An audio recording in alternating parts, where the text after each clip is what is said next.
You think you're nothing, don't you? Just some foster kid nobody wants." The words dripped with venom, spat from the lips of a smirking teenager in a pristine school uniform, her voice echoing through the sterile hallway of the county courthouse. The girl she targeted, Lily, stood frozen, her worn sneakers scuffing the linoleum floor, her hands clutching a tattered backpack. Her hazel eyes, wide with hurt, flickered with something else. Defiance, buried deep. The crowd of onlookers snickered, their whispers like a swarm of bees, stinging her from every direction. But Lily didn't flinch. Not yet. If you're loving this story already, hit that subscribe button to join our community and dive deeper into tales of triumph and justice, just like this one. Lily was 16, small for her age, with a cascade of dark curls that hid half her face. She'd learned long ago to make herself invisible in foster homes, blending into the background to avoid trouble. But trouble always found her. Today, it was in the form of Chloe, the queen bee of Westbridge High, flanked by her posse of polished mean girls. They'd followed her to the courthouse, their laughter chasing her like a predator. This wasn't just another schoolyard taunt. This was personal. Chloe's brother Ethan was on trial, and Lily was the key witness. She'd seen something she wasn't supposed to, and now she was paying the price. The courthouse was a maze of cold marble and sharp echoes, a place where justice was supposed to live but often felt like a distant dream. Lily had been here before, too many times, dependency hearings, foster placement reviews, moments where her life was decided by strangers in suits. But today was different. Today, she was here to testify against Ethan, the golden boy of Westbridge, a star athlete with a charming smile and a dark secret. 2 months ago, Lily had seen him at the abandoned mill by the river, dealing drugs to a kid who later overdosed. She'd reported it, not because she was brave, but because she couldn't shake the image of that boy's lifeless eyes. Now, the whole town seemed to hate her for it. Chloe leaned closer, her perfume sharp and expensive. "You're gonna regret this, foster trash. You think anyone's gonna believe you over my brother? You're nobody." Lily's jaw tightened, but she said nothing. She'd learned silence was her shield. The other girls giggled, one snapping a photo of Lily's flushed face, already typing a caption to blast across social media. The hallway felt like it was closing in, the air thick with judgment. But then, a bailiff's voice cut through the noise. "Lily Harper, you're up." The courtroom was a different kind of intimidating. Rows of polished wood benches, a high ceiling that made every sound feel monumental, and the judge's bench looming like a throne. Judge Margaret Ellison sat there, her silver hair pulled back, her sharp blue eyes scanning the room with an authority that silenced even Chloe's whispers. Lily took her place at the witness stand, her hands trembling as she swore to tell the truth. The prosecutor, a kind-eyed woman named Ms. Rivera, approached her gently, like she was handling something fragile. "Lily, can you tell us what you saw on the night of April 12th? Lily's voice was soft but steady as she recounted that night.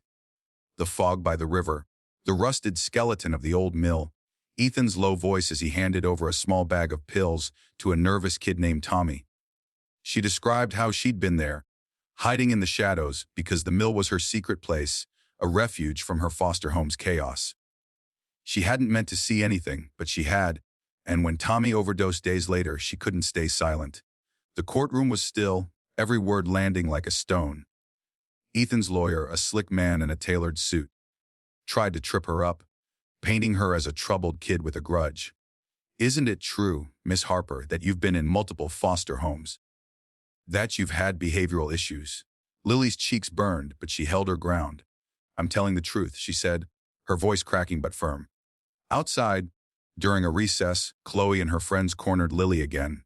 "You're done," Chloe hissed, her manicured nails digging into her own palms. "You think you can ruin my family? We run this town."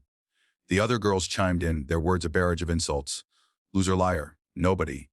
Lily's heart pounded, but she kept her eyes on the floor, clutching the locket around her neck, the only thing she had from her mother, who died when she was 5. It was her anchor, a reminder that she wasn't nothing, even if the world tried to tell her otherwise. Back in the courtroom, the tension grew thicker. Ethan took the stand, his boyish charm dialed up to 11. He denied everything, claiming Lily was making it all up for attention. The jury's faces were unreadable, and Lily felt a knot of fear in her stomach. What if they didn't believe her? What if Ethan walked free, and she was left to face the consequences alone? The town already saw her as the outsider, the foster kid who didn't belong. Chloe's family was powerful, their influence woven into every corner of Westbridge. Businesses, schools, even the police. Lily was just a girl with a story nobody wanted to hear. But then something shifted.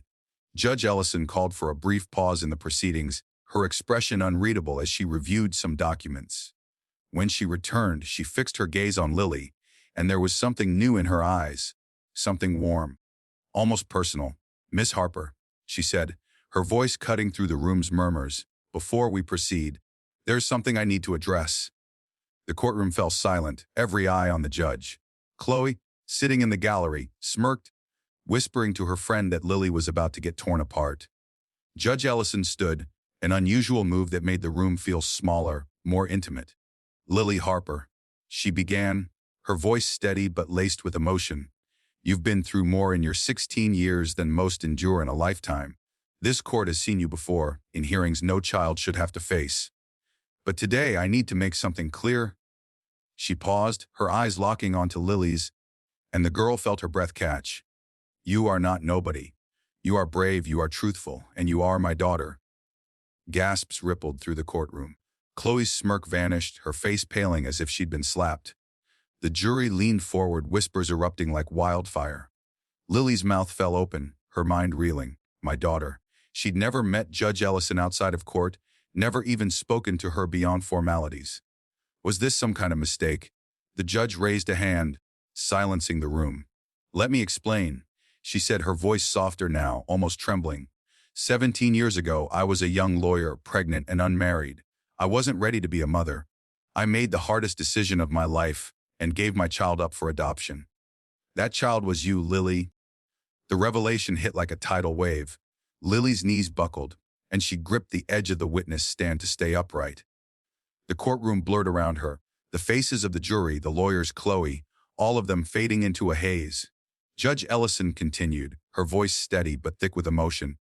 "I've followed your life from a distance, through records and reports. I couldn't interfere, not without disrupting your world. But when I saw your name on this case, I knew I had to preside. I had to make sure you were heard." Lily's mind raced, piecing together fragments of her life. The locket, the only thing her mother had left her, inscribed with a tiny M, she'd never understood. Margaret, the judge's name. Tears stung her eyes as she touched the locket, her fingers trembling. The courtroom was a storm of reactions. Chloe's mother whispering furiously to their lawyer, the jury exchanging stunned glances, Ethan shifting uncomfortably in his seat. But for Lily, it was just her and the judge, her mother, across a chasm of years and secrets. The trial resumed, but the air had changed. Lily's testimony carried a new weight, her words no longer those of a nobody, but of a girl with a truth too powerful to ignore. The jury deliberated for only 2 hours before returning a verdict guilty. Ethan's charm couldn't save him, not when Lily's story was backed by the judge's revelation and the undeniable ring of truth. As the gavel fell, Chloe's family stormed out, their power in Westbridge shaken. Chloe shot Lily one last venomous glare, but it lacked its former sting. Lily stood taller, her shoulders no longer hunched under the weight of being invisible. After the trial, Judge Ellison, Margaret, asked Lily to stay. In a quiet chamber behind the courtroom, they sat together, the weight of 17 years between them. "I don't expect you to forgive me," Margaret said, her voice raw. "But I want you to know you're not alone anymore. If you'll let me, I want to be part of your life." Lily didn't know what to say, her heart a tangle of hurt and hope.